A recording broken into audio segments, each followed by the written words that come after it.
From the Diary of Bill Lowie, Sunday, October 25th. Today the company VC that we had chased unsuccessfully on the 23rd relocated about 4 miles from our compound. We were alerted immediately and carried the same reinforced company of ARVNs to meet them. The results of that all-day Sunday mission are hardly worth repeating. Popi was born on March 16th, 1937, in Abbeville, Georgia, to Effie and Odell, spelled O-D-E-L-L, Lowie. Both were of Scottish, Irish, and English descent.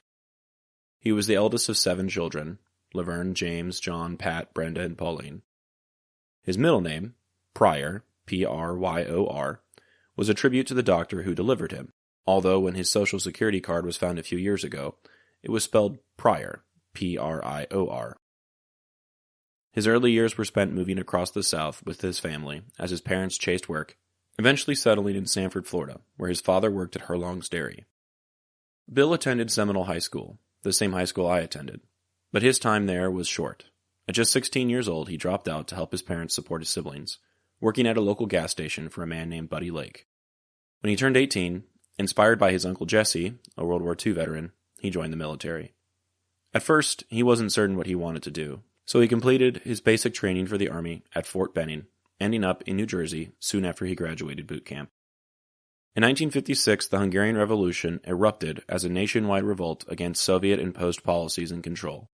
Sparked by student protest in Budapest on October 23rd, the movement quickly gained momentum, with widespread demands for political reform, freedom from Soviet domination, and the withdrawal of Soviet troops. Intense clashes ensued between Hungarian freedom fighters and Soviet forces, with key moments like the storming of the Hungarian radio building and the toppling of a Stalin statue becoming symbols of resistance. Although Hungary briefly tasted freedom, the revolution was violently suppressed in November when the Soviet Union launched a full-scale military intervention. Thousands lost their lives, and many fled the country as refugees, some of which were sent to Camp Kilmer, New Jersey, near Rutgers University and New Brunswick. Popi was sent to this area by the Army to help support the refugees, mostly by helping feed them, peeling potatoes for their meals. He quickly grew to hate Hungarians, since he was bitter that he had to help the refugees and act as a mere chef while in the military. Eventually, while on leave with his friend Bud and waiting at a train station, he met Susan Lutzko, my Meemaw. At first, he was somewhat rude to her, believing her to be a refugee, but his friend thought her friend, Elizabeth, was cute. The girls were too young to go on dates alone, so Popi agreed to accompany Bud on a double date and reluctantly went out with Susan. Surprisingly, they hit it off.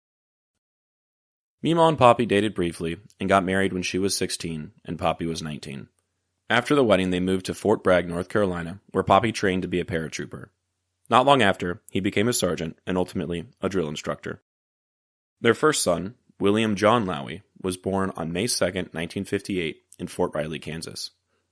After that, Popi was stationed in Munich, Germany for 3 years, where he rose to the rank of Master Sergeant.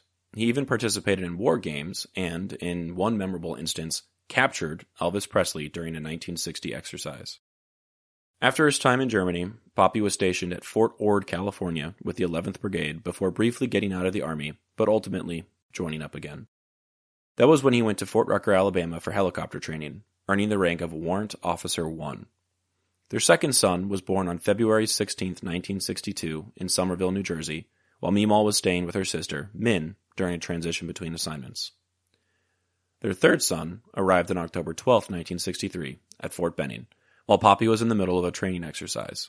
He came out before Popi could get to the hospital. In September 1964, Bill Lowie was deployed to Vietnam.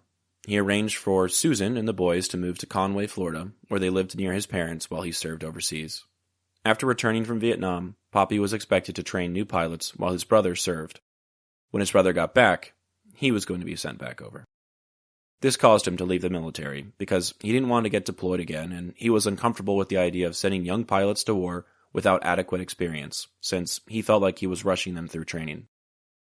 By the time their fourth child was born, on August 26, 1968, in Orlando, Florida, Popi began flying for Citrus helicopters. He spent his days flying over orange groves, spraying trees with insecticides and chemicals. After some years in the agricultural industry, he switched gears once again and started working on a tuna boat for Starkist Tuna, where he piloted helicopters to locate schools of fish. This work took him to places like Costa Rica, Papua New Guinea, and the west coast of Africa.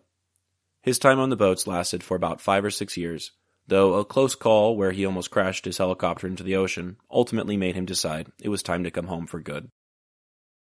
It's often said that while on the boat, he read vigorously and enjoyed his time not speaking to anyone, since all of the other workers were South American, and he proudly spoke no Spanish.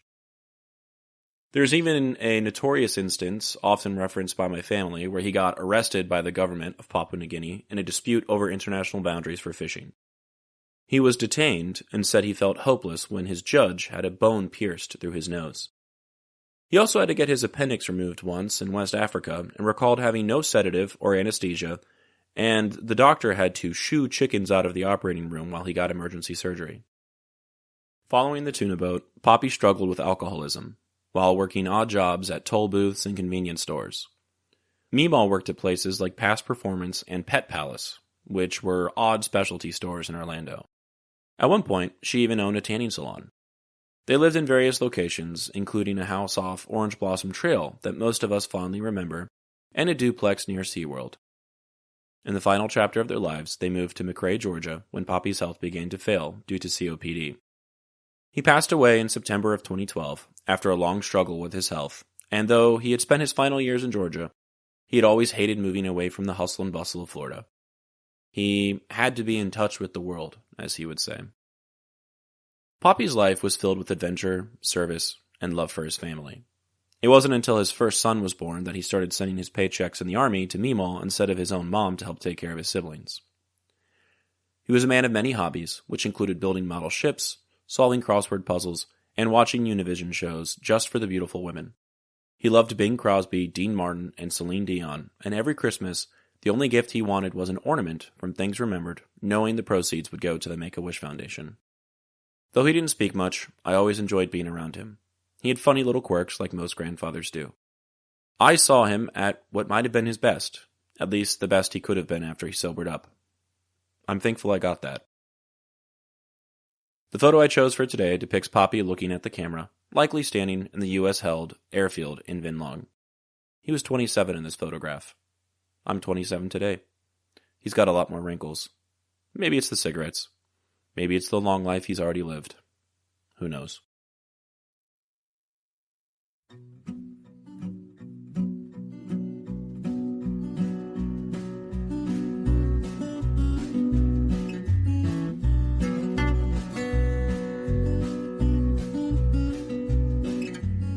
I'm Alex Lowie, and I hope you have enjoyed listening to this episode of Dearest Suzie, and receiving messages from the past that my Popi wrote exactly 60 years ago. I sincerely appreciate your time and interest. Please consider following the podcast on your preferred platform, and if you're enjoying it, I kindly ask that you take the time to rate the show and leave a review. Also, please follow the project on YouTube, X, and Instagram. All likes, comments, shares, and reviews will help grow the reach of this story. The links for these things should be in the description of this episode. Please feel free to email me at dearestsuziepodcast@gmail.com if you have anything you'd like to say. I'd love to chat or to hear about your stories as well. Thank you for listening, and God bless.